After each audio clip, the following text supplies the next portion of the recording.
en términos generales la población estaba cómoda con don Porfirio y sí preocupaba la sucesión, por eso algunos preferirían que permaneciera en el poder alguien de características muy similares. Después de don Porfirio, ¿qué? Tengo en muy alta estimación a los grandes benefactores de la humanidad y usted es uno de ellos, porque usted ha creado nuevas fuentes de felicidad, de bienestar y de riqueza para el género humano, utilizando las más poderosas fuerzas conocidas: luz, electricidad, trabajo y genio. Su amigo, que con orgullo estrecha su mano, Porfirio Díaz. Él intervenía en todo, por eso se convirtió en el indispensable, pero por otro lado, ahí estaba su gran talón de Aquiles. Existían tres variables que se manifestaban en el México de inicios del siglo XX. Para empezar, el debilitamiento gradual del régimen. Un debilitamiento que se asociaba, por supuesto, al envejecimiento biológico de Porfirio Díaz, a las divisiones al interior del grupo que rodeaba a Porfirio Díaz, del grupo gobernante, y al mismo tiempo, como segunda variable, la aparición de inconformidades de múltiples formas, desde expresiones radicales, los Flores Magón, hasta bastante moderadas, como sería la llegada de Francisco I. Madero a la vida política. Esas dos variables empezaron a interactuar y al mismo tiempo se vieron afectadas por lo que estaba sucediendo en el escenario internacional, en donde estaban también reajustándose las relaciones de poder en el mundo.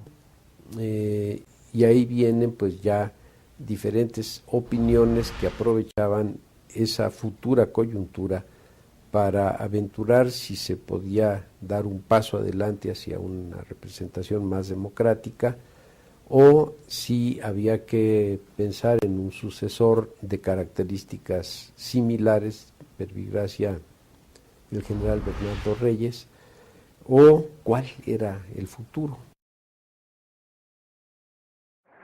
Soldados de la República, me dirijo a todos, a los que formaron parte del Ejército Federal y a los que formaron parte del Ejército Insurgente. La guerra ha terminado.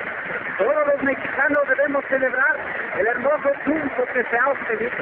Este triunfo ha sido obtenido por el pueblo, que fue el único que luchó contra el único enemigo que era el dictador. Lo que Madero busca es un país de leyes, un país en que haya una congruencia entre el marco constitucional democrático y la realidad. No la había con Díaz. Si uno piensa que en las peticiones de Francisco I. Madero iniciales eran bastante moderadas, él lo que planteaba era que se pusiera en juego la vicepresidencia de la República, a la cual él quería ser candidato, por supuesto.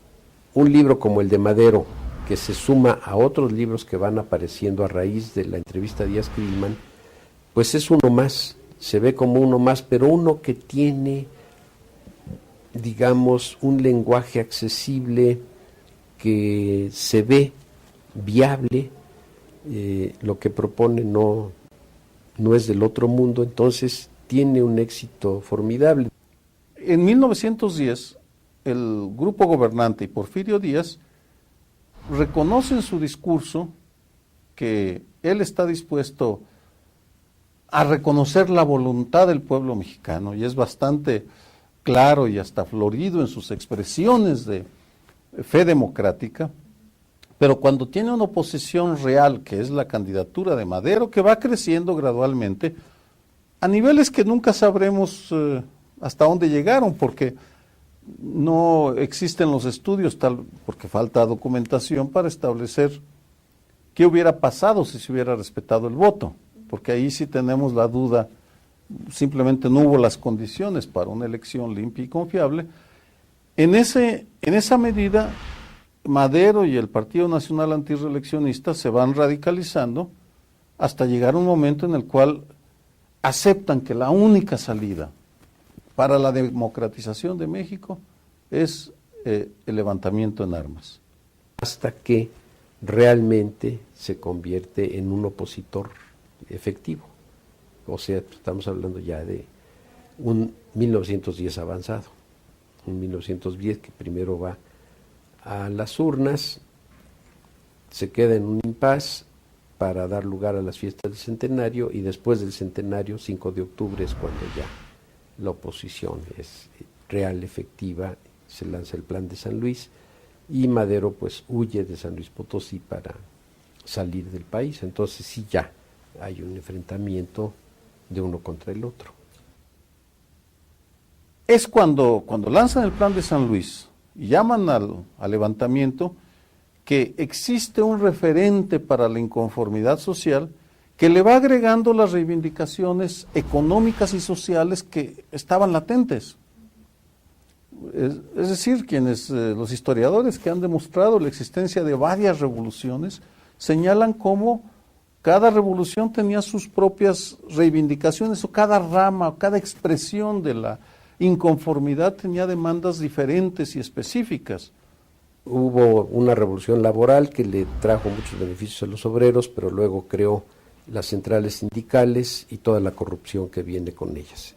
Otra revolución política que generó una burocracia, que generó las corrupciones propias de la burocracia, un reparto agrario muy extendido, muy logrado, muy pleno, que logró otro tipo de corrupciones y otro tipo de fracasos.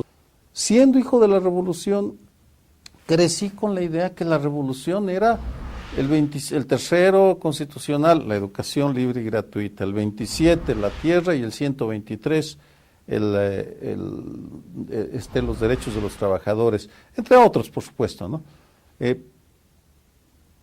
Sin darme cuenta que la demanda original de la revolución era la limpieza del voto. Alguien le ha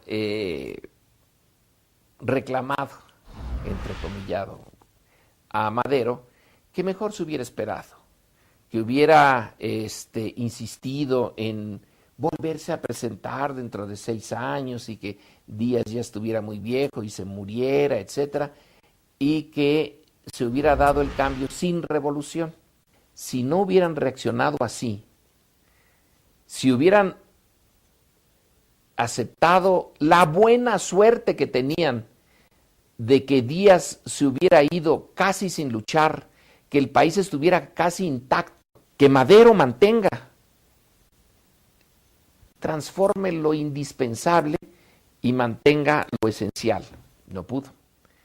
Pero no pudo no porque Madero no lo hubiera intentado, no pudo porque la derecha mexicana, que nunca ha sido particularmente brillante, que nunca ha sido capaz de ver el largo plazo muy bien, se espantó y decidió volver al statu quo ante.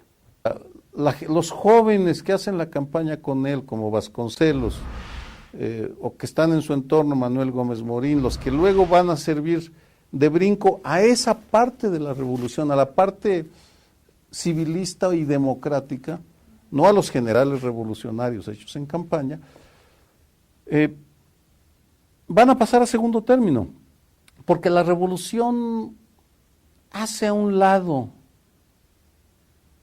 minimiza muy rápido el tema de las elecciones confiables.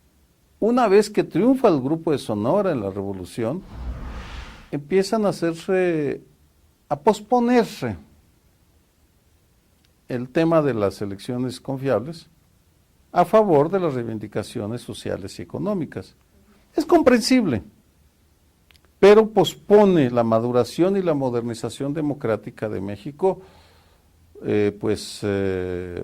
varias décadas. Es muy injusto para todos los que se esforzaron, los que murieron o los que hicieron obra constructiva. Le pusieron mucho empeño, muchas ganas, no eran la mayoría. Y su esfuerzo, casi podríamos decir como Bolívar, araron en el mar.